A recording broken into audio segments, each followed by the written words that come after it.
आप सभी ने पिछली कक्षाओं में सोशियोलॉजी पढ़ी थी और अब आप इंटर में आ गए हैं। अब आपकी बोर्ड परीक्षाएं हैं। इसमें भी जैसे आपके फर्स्ट ईयर में 2 बुक्स थी, फर्स्ट पार्ट और सेकंड पार्ट, इसी प्रकार से इंटर में भी आपके 2 ही बुक्स हैं, जिसमें फर्स्ट पार्ट है भारतीय समाज और दूसरा पार्ट है उसका भारत में सामाजिक परिवर्तन एवं विकास। ये 2 बुक्स हैं, जिसमें पहला है भारतीय समाज के अंतर्गत इसके जो चैप्टर्स हैं, उसमें पहला चैप्टर है भारतीय समाज एक परिचय। इसमें भारतीय समाज एक परिचय जो पहला चैप्टर दिया हुआ है, ये अन्य जो चैप्टर्स हैं जैसे भारतीय समाज की जनसांख्यिकी, तीसरा है सामाजिक संस्थाएं निरंतरता एवं परिवर्तन, चौथा है बाजार एक सामाजिक संस्था के रूप में, 5वां है सामाजिक विषमता एवं बहिष्कार का स्वरूप और छठा है सांस्कृतिक विविधता की एवं चुनौतियाँ। ये जो चैप्टर्स हैं, उन चैप्टर्स का जो संक्षिप्त रूप है, एक समरी के रूप में, उसमें जो पहला चैप्टर है उसमें उसका विस्तार दिया हुआ है, संक्षिप्त रूप में समरी बनाई हुई है। तो इसमें सबसे पहले हम आपको जो गत कक्षा में आपने पढ़ा था कि समाजशास्त्र किसे कहते हैं और समाज में इसकी क्या भूमिका है इस विषय की, तो आज हम बताना चाहते हैं पहले पुनर्अभ्यास के रूप में कि समाजशास्त्र क्या है। आप लोगों ने पढ़ा हुआ है कि फ्रांसीसी समाजशास्त्री अगस्त कॉम्टे ने इसको समाजशास्त्र को भौतिक शास्त्र के रूप में बनाया था, जिसको अन्य अन्य समाजशास्त्रियों ने फिर इसका नाम समाजशास्त्र रख दिया। ये सोशियोलॉजी जो शब्द था, ये लैटिन और ग्रीक भाषा से मिला हुआ था कि समाज का एक शास्त्र जिसमें समाज की सारी व्यवस्थाएं हों, अर्थात समाज हमारा जो है इसके अंतर्गत सभी विषय इसमें समाहित होते हैं।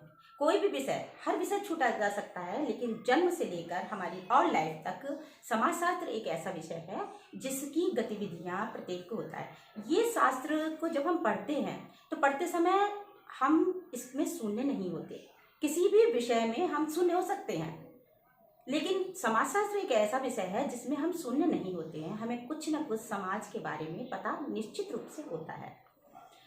समाजशास्त्र में हमें जो कुछ भी मालूम होता है, जैसे कि बच्चा जन्म लेता है और जन्म लेने के बाद जिस पर्यावरण में वह रहता है, वहाँ पर उसका धीरे धीरे करके समाजीकरण होने लगता है और समाजीकरण होने लगता है और वह उसकी एक संस्कृति, उसके एक आचार विचार बन जाते हैं।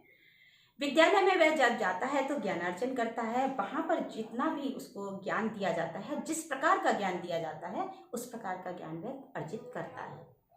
घर में जब वह बच्चा रहता है तो बड़ों के साथ कैसा व्यवहार किया जाना चाहिए, छोटों के साथ कैसा व्यवहार किया जाना चाहिए, बुजुर्गों के साथ क्या व्यवहार किया जाना चाहिए, ये उसके घर के परिवेश से ही पता चलता है। यदि उसका घर का परिवेश इस प्रकार का है, संस्कारपूर्ण है, तो वह बच्चा भी संस्कारपूर्ण होगा।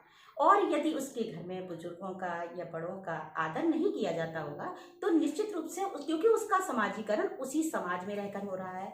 आपने ये तो बात देखी ही होगी कि जितने भी आपके माता पिता या बड़े लोग बात करते हैं कि मेरा घर कहाँ होना चाहिए, घर कहाँ बनवाना चाहिए, उसकी लोकेशन क्या होनी चाहिए, वहाँ का वातावरण किस प्रकार का होना चाहिए। कहते हैं कि हम अपना घर ऐसी जगह पर बनवाएंगे जहाँ बच्चों की परवरिश अच्छी हो सके, वहाँ का वातावरण सौम्य हो। तो क्यों कहते हैं? क्योंकि जब बालक बड़ा होता जाता है और उसका जब समाजीकरण होने लगता है तो वह बालक वही कुछ सीखता है जो उसके आसपास पड़ोस में या उसके घर में हो रहा होता है। इसके बाद बच्चा जब विद्यालय जाता है तो विद्यालय से अर्जन करता है। इसी चैप्टर में फिर आगे ये बताया गया है कि जैसा आप व्यवहार करते हैं, आपका व्यक्तित्व भी वैसा ही बनता है। कभी कभी ऐसा भी होता है कि यदि बच्चा घर में जब जन्म लेकर बड़ा होता है और वह अपनी आकांक्षाओं को, महत्वाकांक्षाओं को आगे प्रदर्शित करना चाहता है और बाहर निकलता है और उसका व्यक्तित्व का निर्माण होने लगता है, लेकिन यदि उसके अंदर उस चीज़ को, उसकी रुचि को दबाया जाए, जैसे आपने देखा होगा कि अधिकतर बच्चे की यदि मान लीजिए रुचि है संगीत के अंदर, लेकिन बच्चे से कहा जाता है कि आप मैथ पढ़ो, तो उसका मतलब ये हुआ कि वह उसकी रुचि को दबाया गया, उसको प्रेशर दिया गया कि वो मैथ पढ़े। यही कार्य जो उसके व्यक्तित्व के निर्माण में बाधक हो जाता है और बच्चा चिड़चिड़ा हो जाता है। तो ये समाज के अंदर बहुत सारी बड़ी बड़ी समस्याएं इसी प्रकार की आती हैं।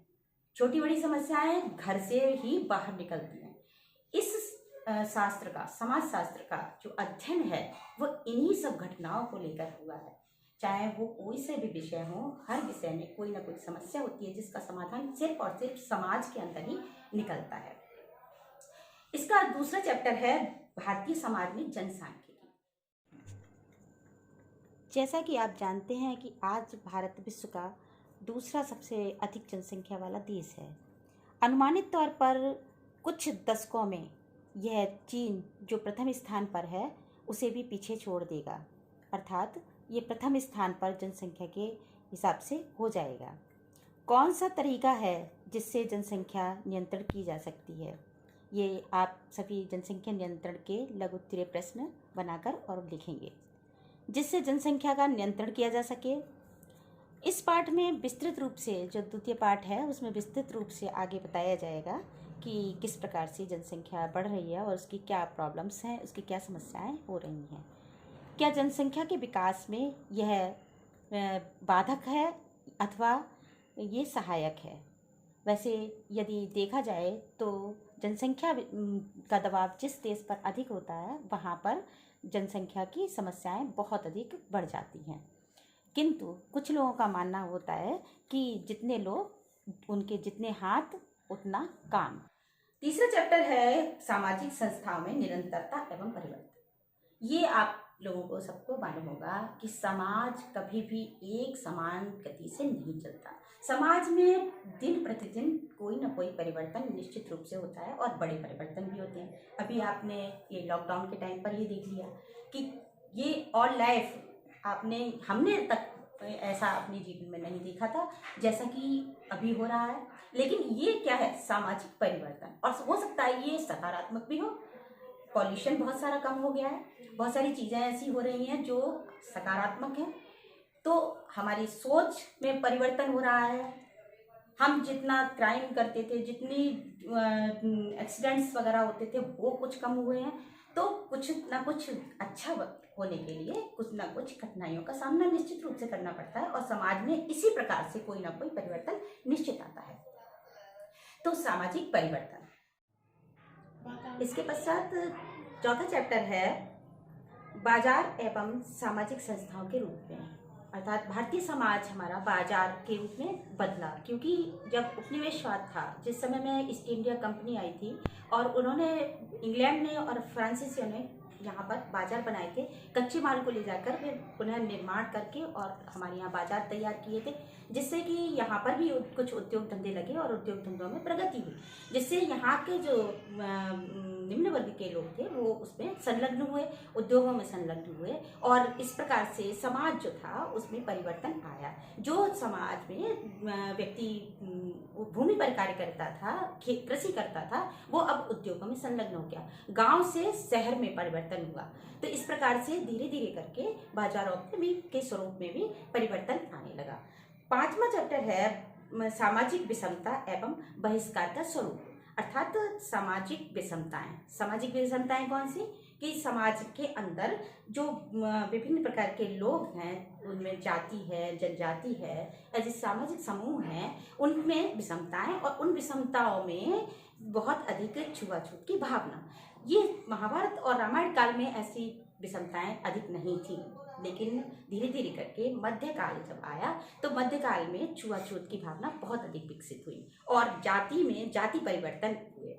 इस समय में, वर्तमान समय में फिर समाज बदला, भारतीय समाज फिर बदला और इसमें अब जाति का स्तर शिथिल हो गया। जाति विभाजन जो था, छुआछूत थी, वो कुछ कम हुई और वर्ग विभाजन अधिक हो गया।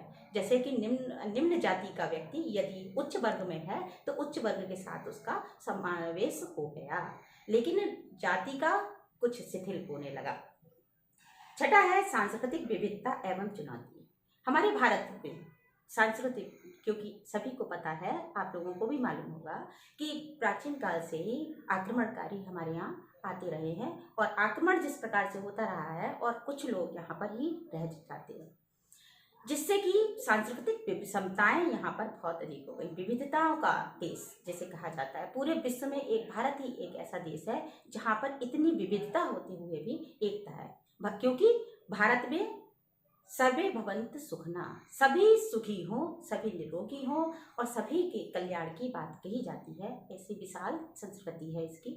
तो विषम लोग वसुधैव कुटुम्बकम, पूरी पृथ्वी हमारा परिवार है, ऐसा मानने की वजह से यहाँ पर जो विविधता है उसमें एकता पाई जाती है। ऐसा चैप्टर इसमें दिया हुआ है। और एक चुनौती के रूप में किस प्रकार से चुनौती है कि विविध प्रकार के विविध धर्म के लोग यहाँ पर रहते हैं और उन लोगों के साथ भारत की कभी भी बुरी दृष्टि नहीं रही। उनके साथ हमेशा सद्भावना का ही विकास हुआ, क्योंकि भारतीय विशेषताओं के अंतर्गत है कि सभी के साथ सद्भावना रखना, सभी के साथ आत्मसात करना और सभी के को मानव हैं तो मानव को एक ही जाति का, मानव जाति का ही मानना और मानव में परमेश्वर का स्वरूप भारतीय समाज देखता है। इस प्रकार से 6 चैप्टर्स जो हैं उसकी पूरी समरी ये फर्स्ट चैप्टर में आपके दी हुई है। और इसके अंतर्गत आप सभी को जो इसका एक परिचय दिया हुआ है भारतीय समाज का, उसमें कौन कौन से इसमें विशेषताएं हैं, इन विशेषताओं को लिखेंगे। भारतीय समाज के अंतर्गत सबसे पहले आप विविधता में एकता पर एक विशेष निबंध तैयार कर सकते हैं, क्योंकि गत वर्षों में भी आप इस पर बहुत सारी प्रतियोगिताएं भी हुई हैं, वाद विवाद प्रतियोगिता वगैरह भी हुई है। तो इन पे आप एक निबंध तैयार किया जा सकता है तथा इसमें छोटे छोटे से प्रश्न भी बनाए जा सकते हैं। और ये जो चैप्टर्स हैं, जैसे 5-8 है ईस्ट इंडिया कंपनी आई, उसने क्या किया, तो इस प्रकार से आप इनको तैयार कर सकते हैं, क्योंकि फर्स्ट चैप्टर में केवल समरी दी हुई है। धन्यवाद।